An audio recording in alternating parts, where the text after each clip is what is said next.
Oh, yes, disperse, nice trick. Returns the Drowner to hand, says, no, I don't want to be eye-blighted, thank you.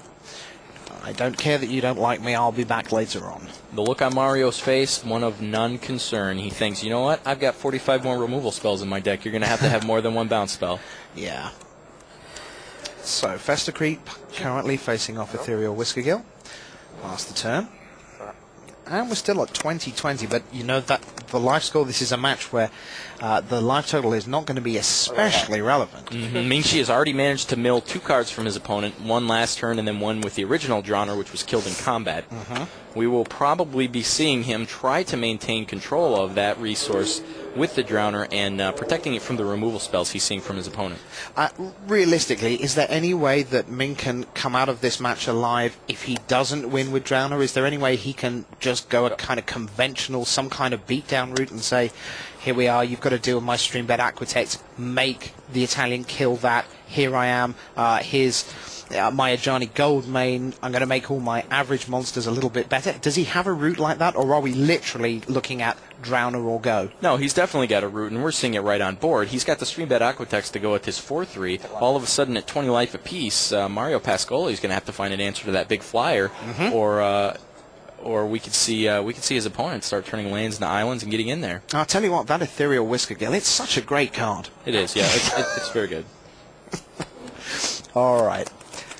So, Mingxi nervously tapping the table. We've seen him shuffling his cards under the stress of the lights. Players at home watching and out in the audience don't realize those lights are actually pretty warm. Scott John said earlier his shoes were disintegrating. It felt so hot out there. Yes, and that can impact players' ability to maintain their composure as they're playing. Melting into the tarmac, so to speak. Right. So, Pascali busily chewing one of the Magic Pro Tour pens. They're lovely little souvenirs. Changeling Hero down now for Ming. So we like that. Changeling Hero, another big beatdown creature. And that's very much also a kind of compensation for not having Judge of Currents, because he's just a lot of life gain all in one go. Right. We're looking at, there Ming goes, pulling his hand back and shuffling it nervously. It's important to note that there's a difference between excited nervousness, which is probably what Ming's dealing with right here, and scared nervousness, which is a little bit different. Sometimes it looks exactly the same, but you can tell when a player's in a real tough position and they're not winning. That's when you see them more often with the scared nervousness. Yeah, scared nervousness I'm quite familiar with. The whole excited nervousness, I'm not really sure how that one works. All right, so here we are, Fester Creep, Sunfire Shaman, Streambed Aquitects, Changeling Hero. That's the board. The red zone is empty. Players at 16 apiece. Game 3, no more losses allowed for Ming. Yep. Last chance saloon.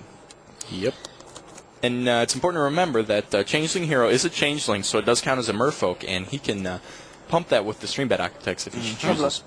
So that would make it a 5-5, right? Yeah, that's correct. It would make it a 5-5, and of course that would gain him 5 life, which would put him pretty far ahead in the life race. All right, so Pascali busy thinking away.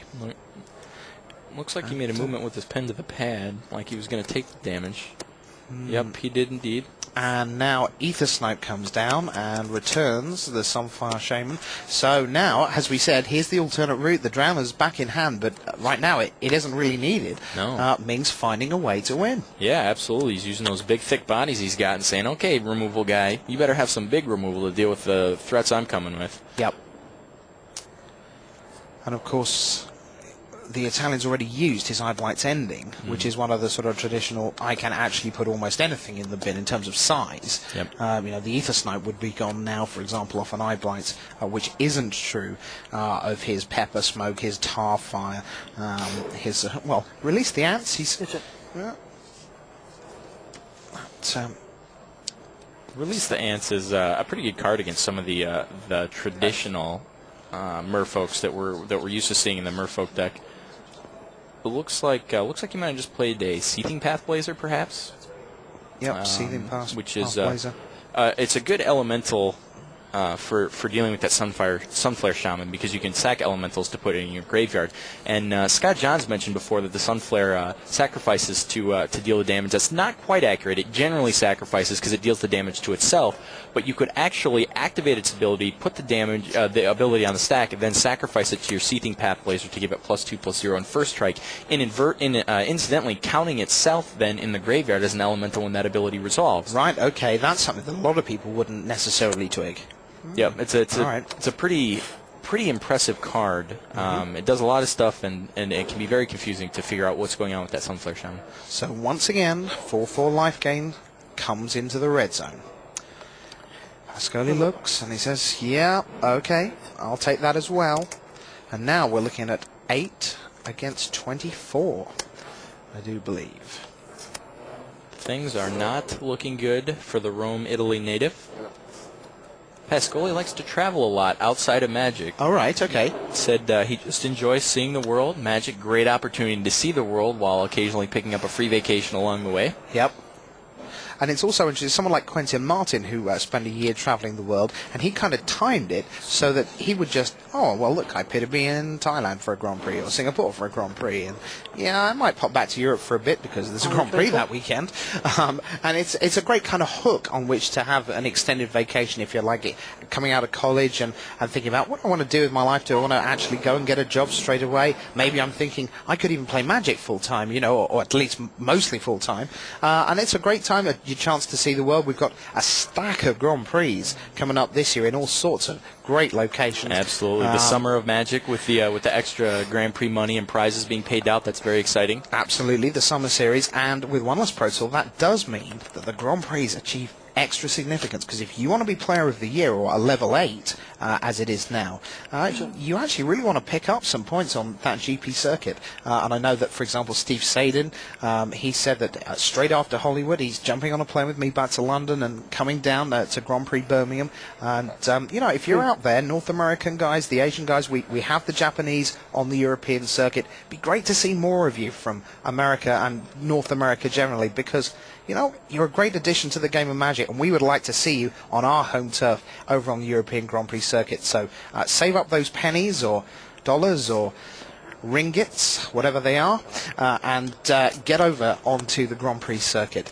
And of course, never mind the pros. If you're an amateur, if you're just sitting at home and you're watching this for the first time, if this is your first Pro Tour, let's get out there. You can play in a GP anytime you want. Yep, it's a lot of fun. Back in the game, Ming has been able to play his Drowner Secrets and has started milling half-heartedly, so to speak, his opponent, who shook his head a few minutes ago, looked pretty frustrated with the game and how it's shaping up here. Not that he's had a bad draw necessarily, but just that he's not going to win this one, it doesn't look like.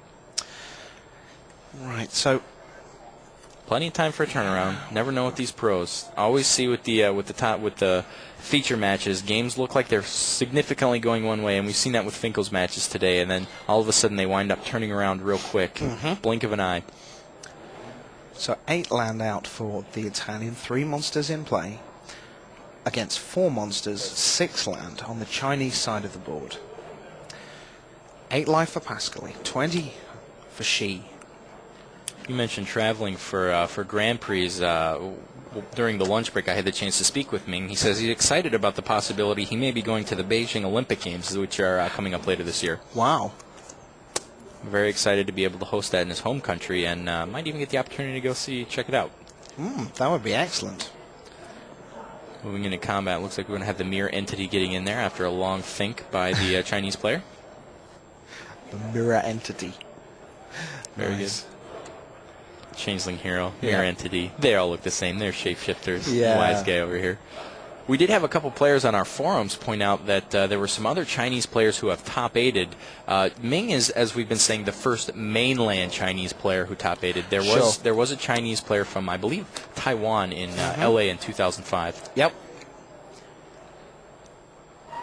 Yeah, China's going to be such a developing market for Magic, because you know that Magic is such a fantastic strategic educational tool.